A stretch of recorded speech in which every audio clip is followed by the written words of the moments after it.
All right. Thank you very much, Benny, for inviting me to discuss this paper. So, when Benny wrote to me asking to discuss this paper, he wrote, "Well, I really wanted to discuss it, but as a friend, I have to warn you that all Doron's papers are very difficult. So, just beware." And so, after this email, you can't really, refuse to discuss, because that's admitting that you can't discuss difficult papers. So here I am.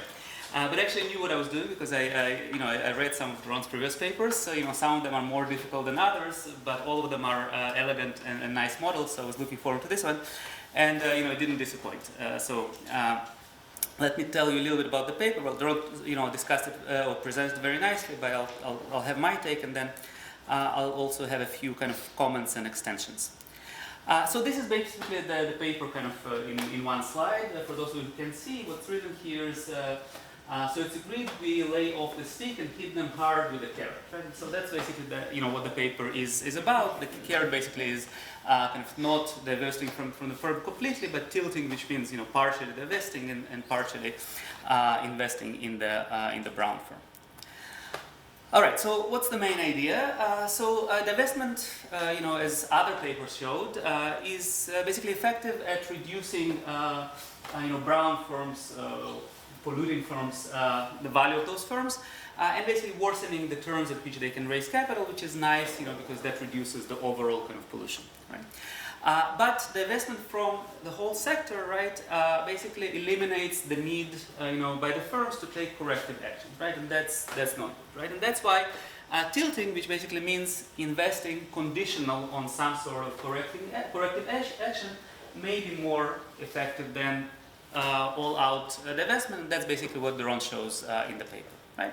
And the reason, obviously, as we already said, is that tilting basically rewards the firm that does take the corrective action, by the form of a higher price for its equity issue, right? Because there is an assumption that a blockholder basically can pay more, or is willing to pay more than kind of atomistic small shareholders. We'll talk a little bit about that. And why that is the case, right? Now, what's important is that this idea, this argument, is correct even if the manager only cares about the sort of end game, value of the stock, and doesn't care about the intermediate value, right? The reason basically is that the blockholder subsidizes the firm by paying more for its equity, right? And there is basically some sort of a value transfer between the blockholder and the firm, and that affects the firm's decision. So Doron talked about a lot of different results. I outlined the 6 of them that seem most kind of important or interesting to me, and all of those relate basically to kind of cases in which tilting might be more effective than divestment, right? And some of them are more intuitive than others. For example, the tilting is more effective when the corrective action is effective, or when it is cheap, right? It's also more effective when managers cares more about the intermediate stock price, because this corrective action does increase the intermediate stock price. So the more important it is, the more likely the manager to respond, by doing the corrective action to the promise of tilting, right? When the firm is large and they could raise a large amount and has potential to pollute a lot, it might make sense to give firm the incentives to take the corrective action. So tilting is going to be important in those cases as well. Tilting is more important, or is likely to dominate the investment when the signal is sufficiently precise, because the firms don't want to, the blockholders don't want to be perceived as those investing in polluting firms, even though the firm might actually be taking the corrective action, but the market might just not know about this. And Doron also already explained why the last result about arbitrageurs, basically the impact of the arbitrageur is larger for the investment than for tilting, and so that basically tilts the optimal action in favor of tilting. So my overall impression, I think it's a very compelling idea. I think a very intuitive one. Some results are more intuitive than others, but I think all of the results are sensible and do follow from the assumption. I think it's an important paper. What I'll have here is some questions about how to interpret kind of the most important assumptions, and some ideas for possible extensions, with the caveat that it's much easier to give ideas than to actually implement them. But I'll mention them nonetheless. All right, thanks. All right, so first of all, the objective of the blockholder, right? And Doron kind of mentioned this, that they basically assume that a blockholder, his only objective is to do good, right, and to reduce kind of pollution and to induce this corrective action, right? But let's think a little bit more about, what type of blockholder that is, right? So basically, in the model, right, the objective of the blockholder is very different from the objectives of the small atomistic investor, right? And so the question is, what would happen if we thought about kind of a more real-life investor, right, that has some sort of holistic objective of both trying to maximize its profits or returns to some extent, but also cares about correcting pollution, okay? And it seems like the preference for tilting in that case would be weaker, right? Because the investment basically is cheaper, right? So blockholder that does care about profits will be probably less likely to tilt and more likely to divest. That is something maybe to examine formally. Another issue that I think is important is that sometimes the blockholder actually directly subsidizes the corrective action of the firm, right? And how do we know this? Well, let's look at the extreme case, right, where the manager does not care about the intermediate price altogether, right? He only cares about the final price, right? And we know for sure by basically revealed preference, right, that he still chooses to take this corrective action despite the fact that its NPV is negative, right? And that basically means that, well, someone has to subsidize this negative NPV, and that someone is the blockholder, right? So we need, I think, to at least acknowledge this, right, and to say that the objective of the blockholder, right, are important in this setting, right, to deliver this overall result. And another question, right, is who actually is such a blockholder, right? I think Doron kind of hinted to this a little bit, right? You might think about this as some sort of government-related entity, right? If that's the case, right, then the question is whether kind of tilting is the optimal or the cheapest way to achieve those objectives, right? Maybe there is an easier way, using some direct subsidies or fines, for to induce certain types of behavior, right? If it's not government, right? If we're thinking about actual, funds that, private funds that exist out there, right? The question is, how do we actually make those funds, right, have this objective function, right? It's not clear that even ESG fund is going to have an objective function that includes only minimization of pollution. Possible extensions, right? So the motivation in the paper, I think this word appears a lot in the paper and also in the presentation, is that tilting basically is investing in firms that are best in class, right? So basically that correct their behavior the most out of all firms in the industry, right? But the model actually is a model of one firm, right? So best in class here is just, in the model at least, analogous to a firm that takes the corrective action, right? And I personally like kind of industry equilibrium models, and I think here, it would be nice to try. I understand that it might be difficult kind of technically, right? But I think it would be interesting to try, right? Because then you can basically enrich the model by kind of looking at the effects of the type and the degree of competition in the industry on the optimal tilting strategy or divestment, right, of the fund, right, on the equilibrium corrective actions and resulting equilibrium externalities, right, and also trying kind of to play a little bit with the mechanism design, right, trying to see whether some tournament incentives are going to affect firms, corrective action and equilibrium, right, and what is the optimal way to design those kind of tournament incentives, right. One thing that is very kind of clear in the model, right, and Doron does not hide it, right, that blockholder and atomistic investors are different, right. Blockholder is risk neutral, and small investors are risk averse, right. The idea there basically is that the goal is for the blockholder to be willing to pay a higher price for the equity of the firm, right. The rest, is details, right. You don't really need kind of the differences in risk neutrality or risk aversion, right? But let's think about for a second, what would happen if blockholders would also be risk averse, as atomistic investors, right? Then basically, the blockholder would actually be at a disadvantage, right? Because the blockholder would be exposed to some idiosyncratic risk as opposed to kind of fully diversified risk that the small investors are exposed to, right? And then it probably should take more effort kind of to argue that blockholder is going to have higher valuation than atomistic investors, right? A related point is that basically in the model, right, the only investment opportunity is this firm, right? And when we think about a broader market, right, where each firm is investing as part of a kind of a broad portfolio, right, I think that, extending the model along this kind of lines would enable kind of thinking about differences in systematic and idiosyncratic risk and how those are going to affect those tilting versus divestment incentives. The rest of the comments are kind of smaller or small, right? So in the model, the level of corrective action is basically binary, it's 0 and 1.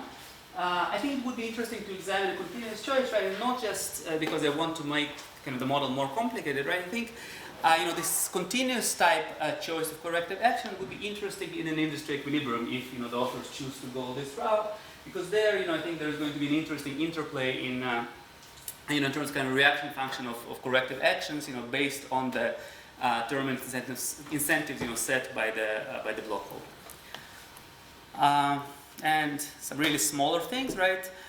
So here the return on investment is modeled as fixed, and the return on assets in place is stochastic, right? And this is a very similar setting to Myers and Matschluff. When I read that the first time, that seemed a little counter to me. It still does, and so that's why I mentioned this here. But I guess that's normal in this literature. So that's a really small quibble, right? And the last thing is that the modeling of externality, right? And there is like some disconnect between different types of externalities. There is a section about multiplicative one and one about additive one. In principle, I think it's possible to unite them together and introduce some kind of concavity parameter in terms of externality. But again, that's just a modeling choice. Overall, let me just come back to this slide here. It's really, really nice paper. I strongly recommend everybody to read it. Thank you.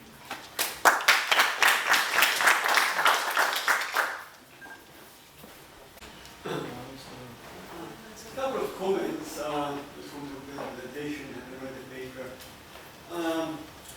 One, they wonder about the terminologies. We have exclusion and tilting. We said it in the beginning.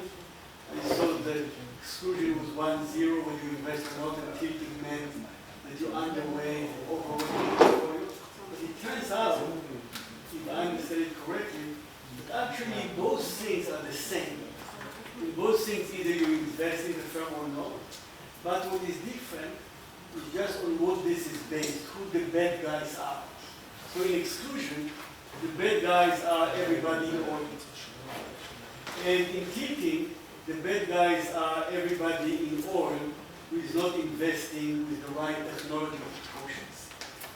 So in a way, you can define them in the same way. The question is, what are you going to penalize? Are you going, the investors could penalize, and then there is the whole continuum choice. Are you going to penalize the fact that you are in oil and you are not moving elsewhere? Or that you are not using the right technology?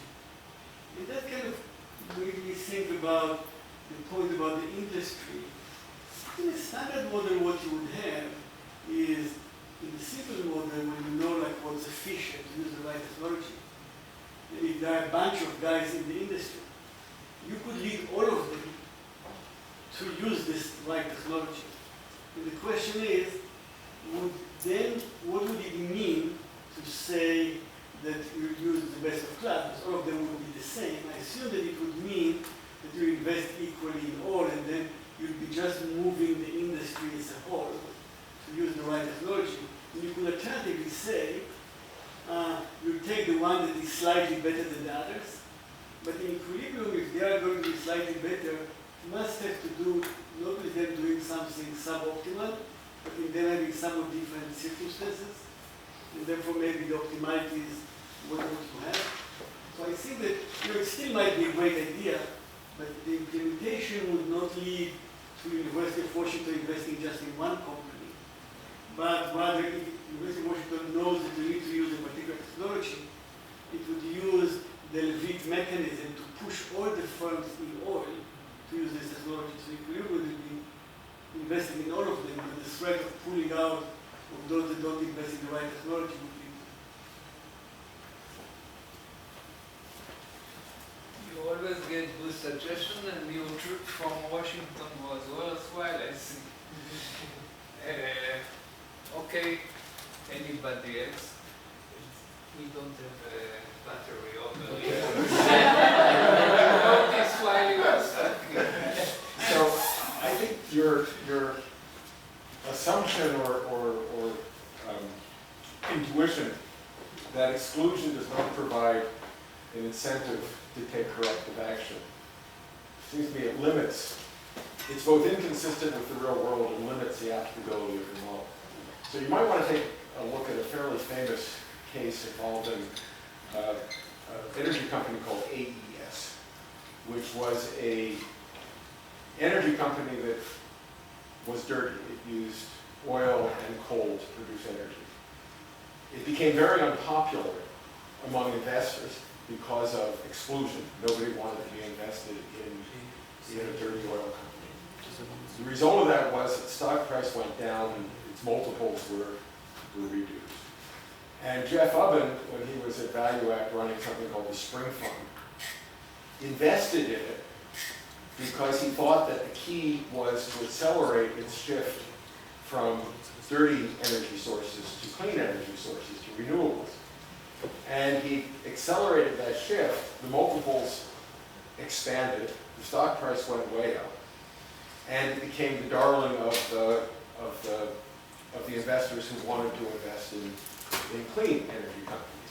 So the first step was divestment, which drove down the stock price, providing the incentive to take corrective action, which then rewarded the investors who brought that about with outsized gains. So it seems to me that there's absolutely no reason to think that divestment doesn't provide quite strong incentives for taking corrective action. Should I respond with time, or one is? You can respond, but only 2 minutes, huh? Okay, so very good. So these are excellent suggestions, and again, thank you so much for discussion and also distribution and maybe a couple of things. But let me start with so I don't know this specific case study, which is interesting. I need to look into. I would just say you are suggesting that maybe there is some complementarity between investors who choose to exclude versus investors who are willing to do some tilting, right? If Uber perhaps is like doing some tilting in the technology. Well, he's appealing to investors who tilt. Yes, so I think that's kind of an interesting thought and well taken. So maybe there is some interaction between investors who implement either of those strategies. Lucian, I agree with you that in many ways there is an industry and everyone is going to adopt those best practices. Maybe you don't want to just invest in one of those companies, but rather invest in all of them. And so I think you're right, and that goes back to Evgeny's point that I'm getting convinced that our one firm kind of framework is, I think insightful, but perhaps we need to extend it and actually to make it even more relevant to look at the industry and think about the various issues that we raise. Maybe the last thing I want to say is, are the investors in our model really is socially responsible in the sense they only care about externalities? Obviously, this is not realistic in many ways, and I agree many interesting things can happen once there is also some profit motives. One thing I want to highlight is, like in our model, for whatever reason, though, I think you can model that in different ways, there are some gains from trade. So profit-motivated investors, if you just care about free profitability, you actually always want to buy some shares of those companies. It's like, why would the University of Washington endowments who completely want to divest from the oil sector, they shouldn't from profitability perspective because there are some diversification gains and, from holding some stakes in the oil sector. So one thing that we it's not in the paper currently, but we're working on is it's kind of interesting that even if sometimes if you have some profit motives, actually you are more likely to implement those corrective actions. And the idea being is that if a corrective action is taken, it will actually be easier for the University of Washington endowments to invest in the oil sector, right? Because now it's less costly from the perspective of the externality that they're imposing on the economy. So there are interesting things, and I totally agree. These are the direction we need to push the paper. So really appreciate comments.